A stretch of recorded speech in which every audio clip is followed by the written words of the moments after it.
Well, it was supposed to only last 90 minutes, Carolyn, but I talked to a landlord who says his tenants were without power for 5.5 hours. I talked to one of those tenants and she says she was wearing 4 layers of clothes just to keep warm inside. Another tenant that we talked to, her name was Rochelle Nichols. She has a few medical issues that would require her to take medicine with a full meal, and she wasn't able to cook herself a meal because she didn't have any power.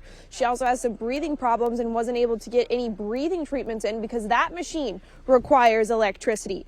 Everything in her house requires electricity. She showed us this text from Evergy saying the power would be back on at 9 a.m. We talked to her before 1 this afternoon. I didn't think anything. I just laid there and I thought, okay, well, my power will be back on because I had heard the news that they were doing the rolling power. So I wasn't worried about it. I didn't think anything of it.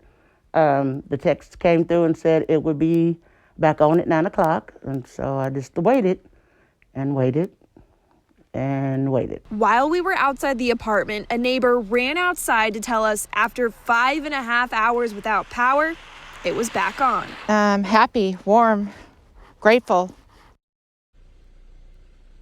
Luckily, everyone in that apartment complex does have their power back on. Coming up at 5, we're going to tell you about one Metro woman who was struggling without power to take care of her husband who has some special medical needs as well. Live in Kansas City, Abby Dodge, KC, TV5 News.